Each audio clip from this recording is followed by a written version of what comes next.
किसी चीज से दिल नहीं लगाने हैं। यह देह भी विनाशी है। बाबा कहते हैं, मीठे सेंसिबल बच्चे, सदा याद रखो कि हम अविनाशी आत्मा हैं। हमें अब बाप के साथ पहले तबके फ्लोर में जाना है। प्रश्न, कौन सी मेहनत तुम हर एक बच्चे को अवश्य करनी है? उत्तर, बाबा तुम्हें जो इतनी नॉलेज देते हैं उसे अपने दिल से लगाते रहो। अंदर ही अंदर उसको मनन कर हजम करो, जिससे शक्ति मिलेगी। यह मेहनत अवश्य हर एक को करनी है। जो ऐसे गुप्त मेहनत करते हैं वह सदा हर्षित रहते हैं। उन्हें नशा रहता है कि हमें पढ़ाने वाला कौन है, हम किसके सामने बैठे हैं। जो मनन करते हैं उन्हें नशा रहता है कि हमें पढ़ाने वाला कौन है और हम किसके सामने बैठे हैं। ओम शांति। यह किसने कहा? 2 बार कहते हैं ओम शांति, ओम शांति। एक शिव बाबा ने कहा, एक ब्रह्मा बाबा ने कहा। यह बाप दादा इकट्ठे हैं तो दोनों को बोलना पड़े ओम शांति, ओम शांति। अब पहले किसने कहा? पहले किसने कहा? तो पहले शिव बाबा ने कहा, फिर ब्रह्मा बाबा ने कहा। पहले शिव बाबा ने कहा ओम शांति, मैं शांति का सागर हूँ। पीछे किसने कहा? दादा की आत्मा ने कहा। बच्चों को याद दिलाते हैं ओम शांति, मैं तो सदैव देही अभिमानी हूँ, कभी देह अभिमान में नहीं आता हूँ। कौन बोल रहे हैं? शिव बाबा। एक ही बाप है जो सदैव देही अभिमानी रहते हैं। ब्रह्मा विष्णु शंकर ऐसे नहीं कहेंगे। तुम जानते हो ब्रह्मा विष्णु शंकर का भी सूक्ष्म रूप है। तो ओम शांति करने वाला एक शिव बाबा है जिसको कोई शरीर नहीं। बाप तुमको अच्छी रीति समझाते हैं और कहते हैं, मैं एक ही बार आता हूँ, मैं सदैव देही अभिमानी हूँ।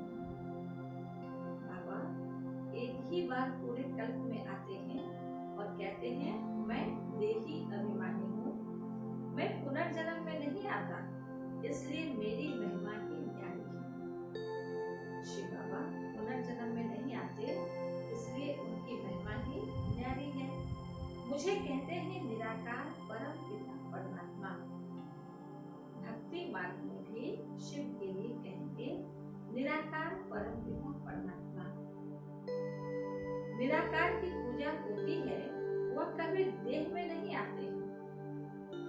निराकार की पूजा होती है, वो कभी देह में नहीं आते हैं, अर्थात देह अभिमानी नहीं बनते हैं, क्योंकि वो तो शरीर को लौट लेते हैं ना, उनका जन्म तो गर्भ से नहीं होता। अच्छा, फिर उसके नीचे आओ सूक्ष्म वतन में, जहाँ ब्रह्मा विष्णु शंकर रहते हैं। शिव का नाम रूप तो देखने में नहीं आता है, चित्र बनते हैं, लेकिन वह है निराकार। वह कभी साकार बनते नहीं, बनते ही नहीं। पूजा भी निराकार की होती है, पूजा भी निराकार की होती है। सभी धर्म मान्य निराकार शिव बाबा है। सभी धर्म वाले मानते हैं, नहीं जानने के कारण कोई हिंदू, कोई मुस्लिम, कोई सिख, कोई ईसाई ऐसे करके, लेकिन हर धर्म में तो पूजा निराकार की ही करते हैं। पूजा भी निराकार की होती है। बच्चों की बुद्धि में सारा ज्ञान रहता है। भक्ति तुम की है, चित्र बच्चों ने देखा है। तुम जानते हो सतयुग त्रेता में न चित्रों की भक्ति होती, न विचित्र की। सतयुग में किसी चीज की आवश्यकता नहीं है, वहाँ कोई चित्र आदि की आवश्यकता नहीं है जो पूजना पड़े। क्यों? क्योंकि वहाँ तो ऐसा कोई दुख वाली तो चीजें होगी नहीं जिससे कि दुख हो और भगवान को बुलाना पड़े, चित्र या विचित्र की पूजा करना पड़े। बाबा कहते हैं न विचित्र की बुद्धि में आता है, परम पिता परमात्मा विचित्र है। उनका न सूक्ष्म न स्थूल चित्र है। उनकी महिमा गाई जाती है, दुख हरता सुख करता पतित पावन। तुम और किसी के लिए किसी के चित्र को पतित पावन नहीं कहेंगे। कोई भी मनुष्य नहीं जिनकी बुद्धि में यह बात हो। ब्रह्मा विष्णु शंकर है सूक्ष्म वतनवासी, पहला तबका। फिर दूसरा तबका ऊंचे से ऊंच मूल वतन, उस तबके में रहने वाला है परम पिता परमात्मा। सेकेंड नंबर तबके में सूक्ष्म शरीर वाले हैं। पहले तबके में परम पिता परमात्मा निराकार शिव बाबा रहते हैं, वहाँ हम आत्माएं साथ में रहते हैं निराकार रूप में। फिर नीचे आते हैं सूक्ष्म वतन में। सेकेंड नंबर तबके में सूक्ष्म वतन शरीर वाले, वहाँ शरीर तो होता है लेकिन आवाज नहीं, सूक्ष्म वतन। थर्ड तक तबके में स्थूल शरीरधारी है, इसमें मूंझना नहीं है, ये तो सृष्टि है, यहाँ तो सब कुछ होता है। यह बातें सिवाय परम पिता परमात्मा के कोई समझा नहीं सकता है। ऊपर में सृष्टि है आत्माओं की, ऊपर में सृष्टि है आत्माओं की, उसको कहा जाता है निराकारी दुनिया। हम सब आत्माओं की दुनिया, इनकॉर्पोरियल वर्ल्ड। फिर हम आत्माएं कॉर्पोरियल वर्ल्ड में आती हैं। हम सब आत्माएं इनकॉर्पोरियल वर्ल्ड, फिर कॉर्पोरियल वर्ल्ड में आती है। वहाँ है आत्माएं, यहाँ है जीव आत्माएं। वहाँ आत्माएं है सिर्फ और यहाँ जीव आत्माएं, क्योंकि आत्मा को फिर शरीर मिल जाता है तो जीव आत्माएं बन जाते हैं। यह बुद्धि में रहना चाहिए। बरोबर हम निराकारी बाबा के बच्चे हैं। हम भी पहले निराकारी बाप के पास रहते थे। निराकारी दुनिया में ही आत्माएं रहती है जो अभी तक पाठ बजाने के लिए आते रहते हैं। निराकारी दुनिया में ही आत्माएं रहती है जो अभी तक पाठ बजाने के लिए आते रहते हैं। साकार में वहाँ तो निराकार है और साकार में आती है जब आत्माएं तो शरीर लेती है। वह हो गया निराकार बाप का वतन। हम आत्माएं हैं, यह नशा होना चाहिए। हम कौन है? आत्मा है। अविनाशी चीज का नशा रहना चाहिए, विनाशी चीज का थोड़ी होना चाहिए। अविनाशी चीज उसका नशा होना चाहिए, विनाशी चीज का क्या नशा करना, वो तो आज है कल नहीं रहेगा। विनाशी चीज का थोड़ी होना चाहिए। देह के नशे वाले को देह अभिमानी कहा जाता है। देह अभिमानी अच्छे व आत्म अभिमानी अच्छे? बाबा प्रश्न कर रहे हैं कि देह अभिमानी अच्छे या आत्म अभिमानी अच्छे? तो आंसर क्या होगा?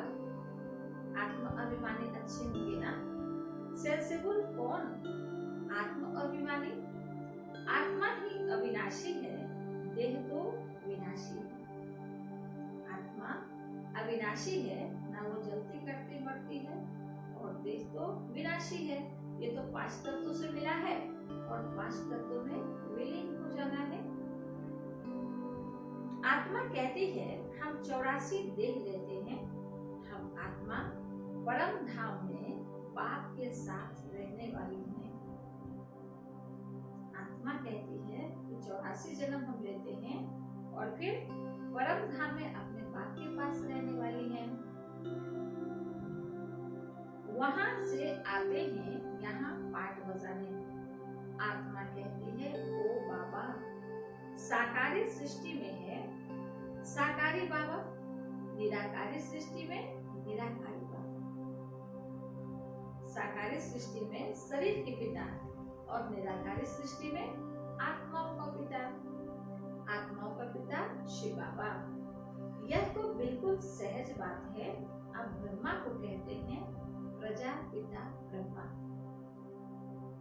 सो तो यहाँ ठहरा ना, प्रजापिता ब्रह्मा स्थापन करता, सो तो यहाँ ठहरा ना।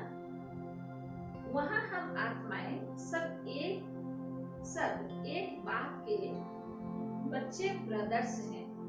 शरीर में आते हैं तो सबका माता पिता भाई बंधु सब कुछ होते हैं, लेकिन जब हम सभी अपने घर परम धाम में होते हैं तो एक ही पिता की सभी आत्माएं संतान होने के कारण भाई भाई हैं। तो वो फीलिंग्स अभी बाबा स्पष्ट कर रहे हैं कि हे आत्माएं, आप सभी मेरे बच्चे हो। शरीर में आने से आपका रिश्ता बना, लेकिन रियल में आप आत्माएं भाई भाई हो। बाबा कहते हैं बाप शिव के साथ रहने वाले हैं, बच्चे ब्रदर्स हैं, बाप शिव के साथ रहने वाले हैं। परमात्मा का नाम है शिव, आत्मा का नाम है शालिग्राम। परमात्मा का नाम शिव, आत्मा का नाम शालिग्राम।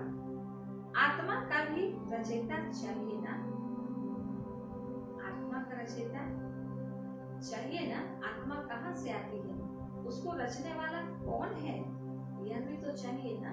तो उसको रचने वाला परम पिता परमात्मा है।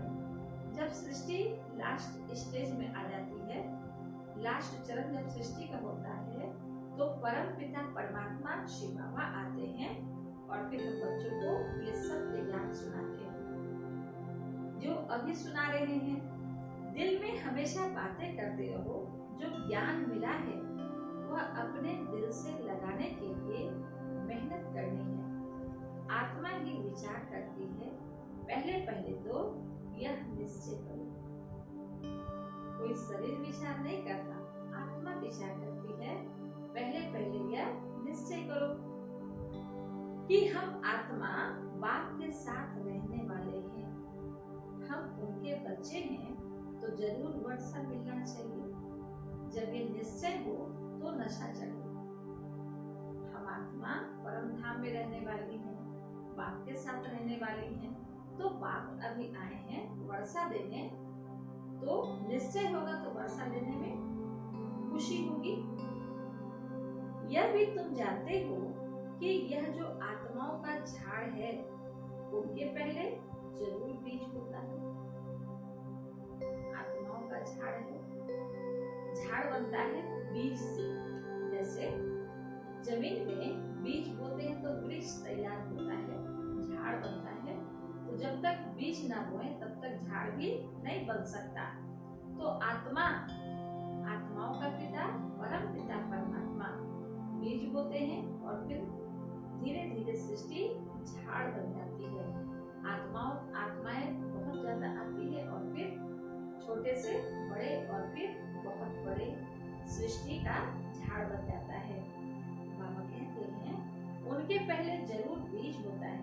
जैसे सिजरा बनाते हैं, बड़ा बाप, फिर उनसे 2-4 बच्चे निकले, बड़ा बाप, फिर उनसे 2-4 बच्चे निकले, फिर उनसे और निकलते, 1-2 वृद्धि को पाते पाते झाड़ बड़ा हो जाता है।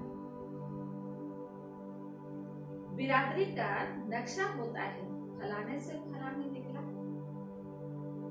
बिरादरी का नक्शा होता है कि फलाने से फलाने निकला। लौकिक में कितने रिश्ते नाते होते हैं, दादा दादी, नाना नानी, और कितने धीरे धीरे वृद्धि को पाते रहते हैं। तो बच्चे जानते हो मूल वतन में सभी आत्माएं रहती है, उसका भी चित्र है। ऊंच से ऊंच है बाप, मूल वतन में भी सभी आत्माएं रहती है, तो उसका भी चित्र बनता है, उसका भी चित्र है ऊंच से ऊंचे बाप। तो बच्चों की बुद्धि में है बाबा इस शरीर में आया हुआ है, बाबा ब्रह्मा बाबा के शरीर में आया हुआ है। यह बच्चों को निश्चय है। रूहानी बाप इनमें आकर रूपों को बढ़ाते हैं। लौकिक पिता आत्मा की पढ़ाई नहीं दे सकते, वो शरीर की पढ़ाई देंगे, है ना, कि बच्चा डॉक्टर बन जाए, इंजीनियर बन जाए, डीएम बन जाए, एसपी बन जाए, ऐसी पढ़ाई देंगे। लेकिन शिव बाबा आत्मा, परम पिता परमात्मा अभी आत्माओं की पढ़ाई पढ़ाते हैं। किसके द्वारा? ब्रह्मा बाबा के द्वारा। बाप इनमें आकर रूपों को पढ़ाते हैं, सूक्ष्म तन में तो नहीं पढ़ाएंगे। सतयुग में तो यह नॉलेज किसको भी रहती नहीं। सूक्ष्म तन में तो आवाज ही नहीं है, वहां तो नहीं पढ़ाएंगे ना, पढ़ाना तो इस सृष्टि पर है। नॉलेज किसको भी नहीं रहती। जब सतयुग में चले जाएंगे, पाठ प्ले करेंगे तो वहाँ नॉलेज किसी को नहीं रहेगी। बाप की इस संगम पर आकर यह नॉलेज देते हैं। इस मनुष्य सृष्टि रूपी झाड़ की नॉलेज कोई को है नहीं। कल्प की आयु ही बहुत बड़ी लिख दी है। अभी बाप तुमको समझाते हैं, बच्चे अभी तुमको फिर घर चलना है। अभी बाबा हम बच्चों को समझा रहे हैं कि बच्चे अभी तुमको फिर घर चलना है। क्यों? क्योंकि सृष्टि जड़ जड़ी को पुरानी हो गई है ना, तो अब अपने घर, नए घर में चलना है। बाप और बच्चे रहते हैं, वह है आत्माओं का घर, परम धाम आत्माओं का घर, वहाँ बाप और बच्चे रहते हैं। सब ब्रदर्स हैं, ब्रदर्स और सिस्टर तब कहा जाता है जब यहाँ शरीर धारण करते हैं। जब सृष्टि पर आते हैं तो ब्रदर और सिस्टर दोनों बन जाते हैं। कोई स्त्रीलिंग, कोई पुल्लिंग। लेकिन जब परम धाम में सभी एकत्रित होते हैं, वहाँ सिर्फ भाई भाई की स्थिति हमारी होती है। आत्मा आत्मा, भाई भाई। जब शरीर में आते हैं तब रिश्ते नाते बनते हैं।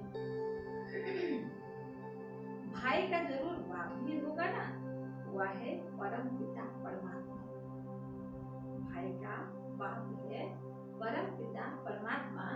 तो इस नाते से जब अभी हम बच्चों को आत्मा का ज्ञान मिला, तो इस नाते से भी हम आत्माएं आपस में भाई भाई हो गए ना। फिर बाबा कहते हैं अभी सब आत्माएं शरीर में रहते हुए उनको याद करती है। अभी सब आत्माएं शरीर में रहते हुए परम पिता परमात्मा को याद करती है कि भगवान आओ, दुख से छुड़ाओ, है ना, बहुत तरह की बातें हैं। सतयुग त्रेता में कोई याद नहीं करते। क्यों नहीं करते? क्योंकि वहाँ दुख की तो बात ही नहीं होगी ना। पतित दुनिया में सभी उनको याद करते हैं, क्योंकि सब रावण की जेल में है। सीता पुकारती थी, हे राम। बाप समझाते हैं, राम कोई त्रेता वाला याद नहीं आता है। राम परम पिता परमात्मा को समझ याद करते रहते हैं। कोई त्रेता वाला राम नहीं, दिलाराम शिव बाबा परम पिता परमात्मा। आत्मा पुकारती है, अभी तुम जानते हो आधा कल्प फिर हम किसको पुकारेंगे नहीं, क्योंकि सुख धाम में रहेंगे। आधा कल्प किसी को नहीं पुकारना। क्यों? क्योंकि आधा कल्प हम बच्चे सुख धाम में रहेंगे। इस समय बाप ही समझाते हैं, दूसरा कोई जानते ही नहीं। वह तो कह देते हैं कि आत्मा सो परमात्मा, परमात्मा में लीन हो जाती है। बाप समझाते हैं आत्मा तो अविनाशी है, एक भी आत्मा का विनाश नहीं हो सकता। आत्मा अविनाशी है, विनाश तो हमेशा शरीर का होता है, आत्मा का नहीं होता। जैसे बाप अविनाशी, वैसे आत्मा भी अविनाशी है। जैसे शरीर के माता पिता भी शरीर छोड़ते हैं, मर जाते हैं, तो उसी प्रकार से आत्मा का पिता वो कभी नहीं मरते, तो आत्मा भी कभी नहीं मरती। जन्म मरण के चक्र में आती है शरीर, पर आत्मा नहीं, वो अजर अमर अविनाशी है। यहाँ आत्मा पतित तमो प्रधान बनती है, फिर बाप सतो प्रधान। पवित्र बनाते हैं। सृष्टि पर पाठ प्ले करते करते आत्मा तमो प्रधान बन जाती है। फिर शिव बाबा आते हैं तो पवित्र बनाते हैं, ज्ञान योग की शिक्षा भी करते हैं। सारी दुनिया को तमो प्रधान बनना ही है। बाबा कहते हैं कि जब सारी दुनिया तमो प्रधान बन जाती है तब मैं आता हूँ, तो सारी दुनिया को तमो प्रधान बनना ही है। पतित दुनिया को पावन बनाने बाप को आना पड़ता है। उनको कहते ही हैं गॉड फादर। सभी धर्म की आत्माएं उनको पुकारते हैं। बाप भी अविनाशी है, हम आत्माएं भी अविनाशी हैं। यह ड्रामा भी अविनाशी है। बाप भी अविनाशी, आत्माएं भी अविनाशी और ड्रामा भी अविनाशी। जो पल रिपीट हो गया वो कल्प बाद फिर से रिपीट होगा। इसलिए ये ड्रामा का खेल है। ये ड्रामा के राज को बहुत अच्छे से समझ के चलना है। तुम बच्चे जानते हो कि यह वर्ल्ड की हिस्ट्री ज्योग्राफी कैसे रिपीट होती है। इन चारों युगों में हमारा पाठ चलता है। हम सूर्यवंशी फिर चंद्रवंशी बनते हैं। चंद्रवंशी जैसे सेकंड ग्रेड में आ जाते हैं। 14 कला वालों को सूर्यवंशी नहीं कह सकते। 14 कला वाले को सूर्यवंशी नहीं कह सकते। 16 कला वालों को सूर्यवंशी कहते हैं। 14 कला वालों को चंद्रवंशी। वास्तव में देवी देवता भी उनको नहीं कह सकते। देवी देवता संपूर्ण निर्विकारी 16 कला संपूर्ण को कहा जाता है। जब 16 कला संपूर्ण आत्माएं बनते हैं तो फिर देवी देवता की गिनती में वो आ जाते हैं। 14 कला वाले को भी देवी देवता नहीं कह सकते। बाबा कहते हैं राम को 14 कला संपन्न कहेंगे। तुम्हारे ही 84 जन्मों का हिसाब समझाया जाता है। नई चीज फिर पुरानी होती है तो वह मजा नहीं रहता है।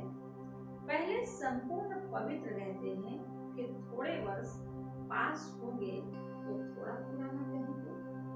पहले 16 कला संपूर्ण पवित्र, फिर थोड़े समय बाद 14 कला में आ जाते हैं।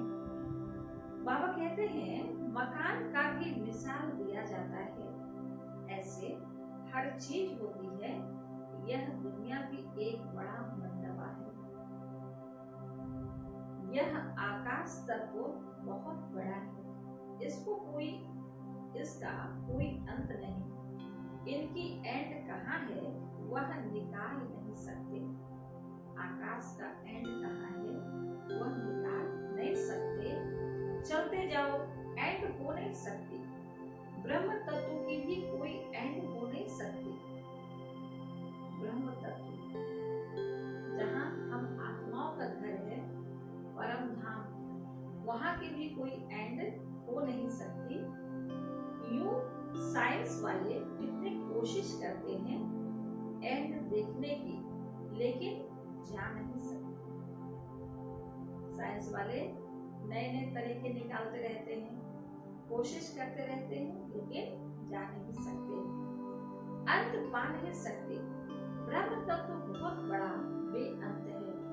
हम आत्माएं बहुत थोड़ी जगह में रहती हैं, क्योंकि शरीर है तो ज्यादा जगह चाहिए ना, और आत्मा तो बिंदी है तो थोड़ी जगह में भी पूरी दुनिया की आत्माएं समा जाएंगी। लेकिन ब्रह्म तत्व बहुत बड़ा है। लेकिन बाबा कहते हैं हम आत्माओं का घर, ब्रह्म तत्व बहुत बड़ा है। हम आत्माएं बहुत थोड़ी जगह में रहती हैं। यहाँ बिल्डिंग आदि कितनी बड़ी बड़ी बनाते हैं।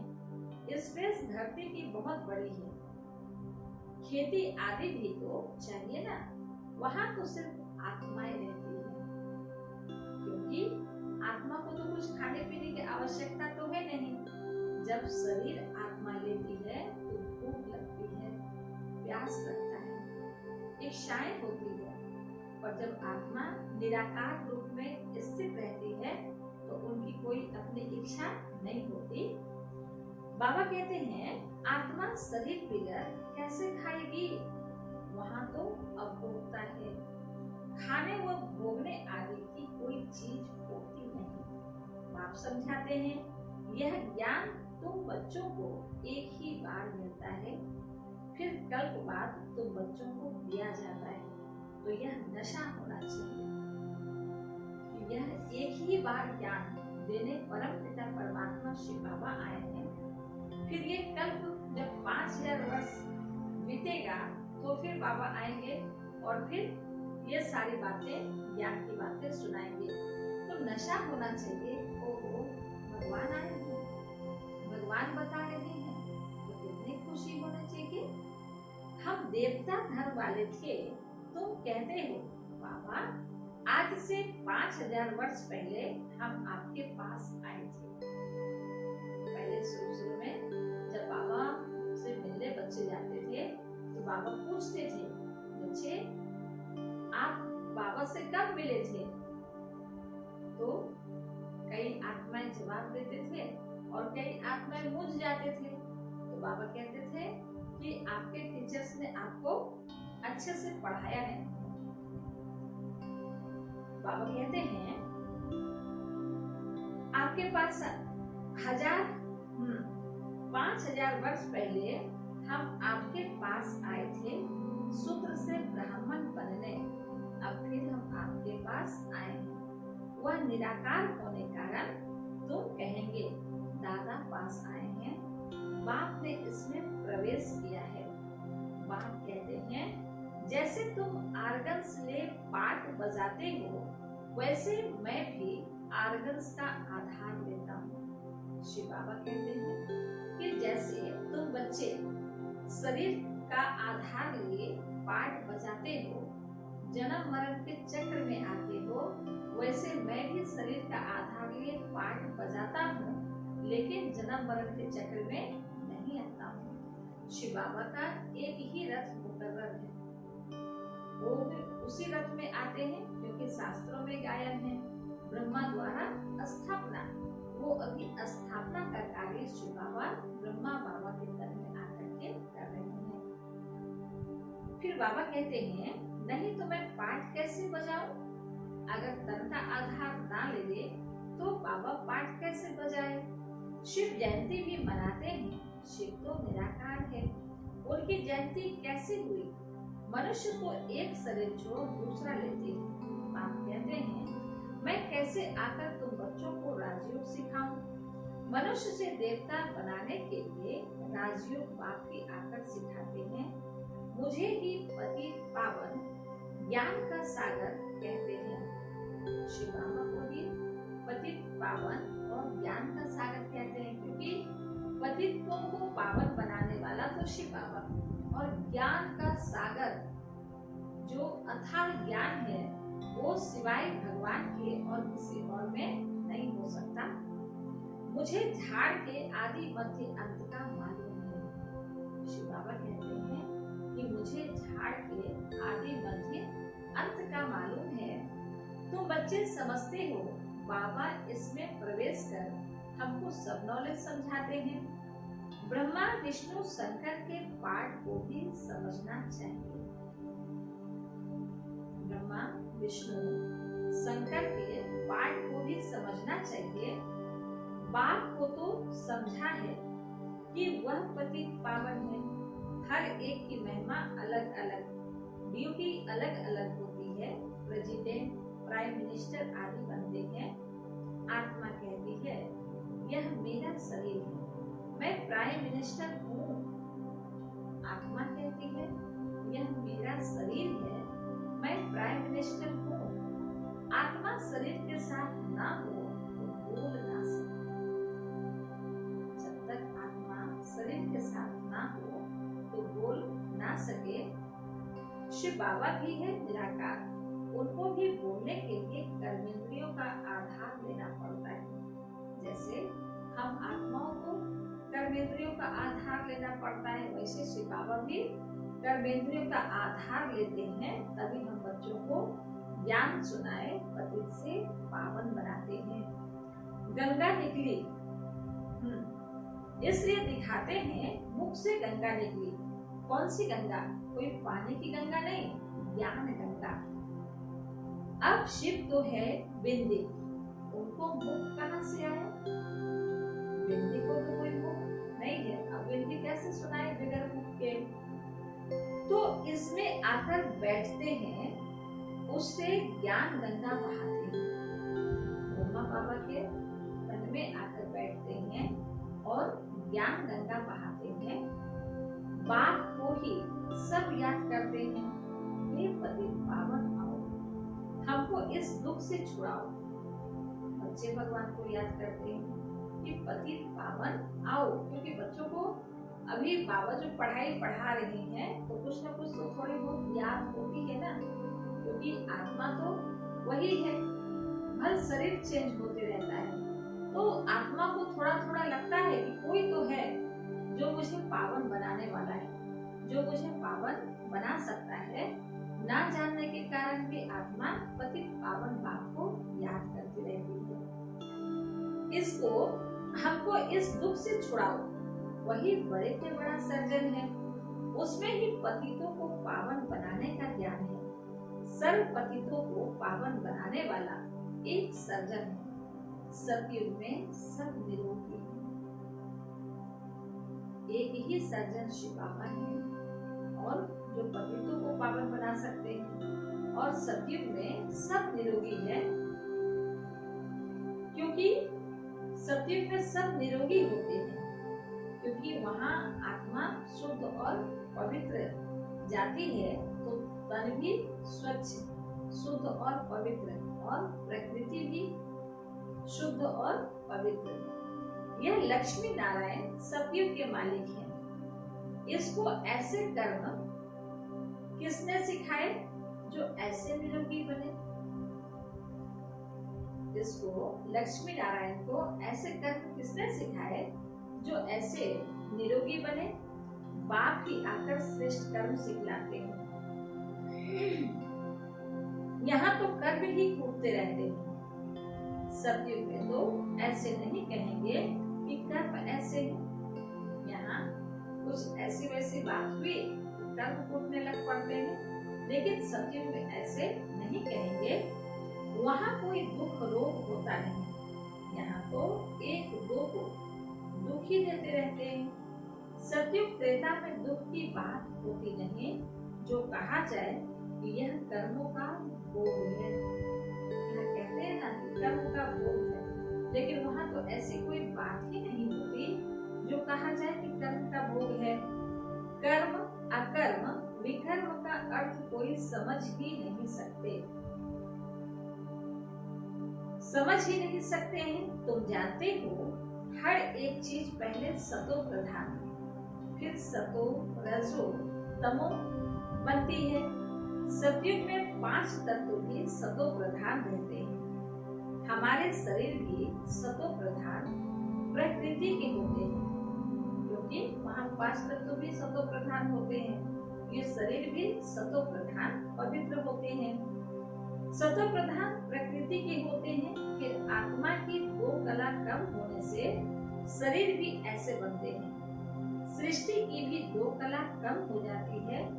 यह सब बाप बैठ समझाते हैं। जब आत्मा की शक्ति कम होती है, जब सृष्टि, बाबा कहते हैं कि सृष्टि की भी 2 कला कम हो जाती है, यह सब बाप बैठ ही समझाते हैं। जैसे सृष्टि की कलाएं कम होती है, वैसे आत्मा की भी कला कम होती जाती है।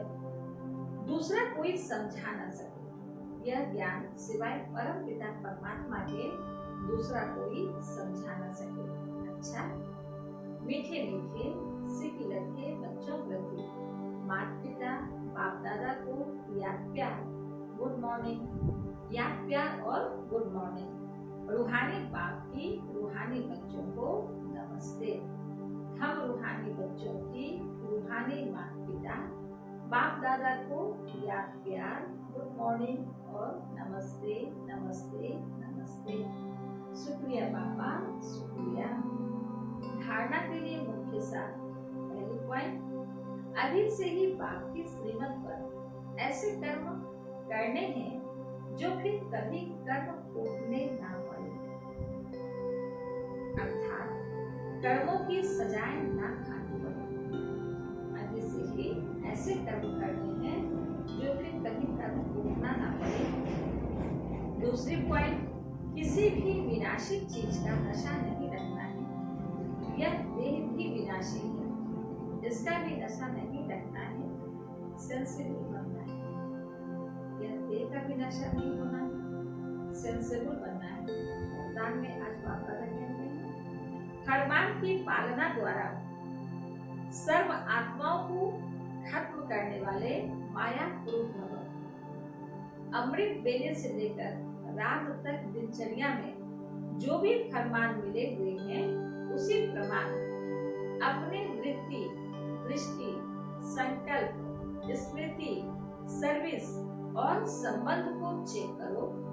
जो हर संकल्प, हर कदम फरमान को पालन करते हैं, उनके सब अरमान खत्म हो जाते हैं। अगर अंदर में पुरुषार्थ का वह सफलता का अरमान भी रह जाता है, तो जरूर कहाँ न कहाँ कोई न कोई फरमान पालन नहीं हो रहा है। तो जब भी कोई उलझन आए तो चारों ओर से चेक करो, इससे माया रूप स्वतः बन जाएंगे।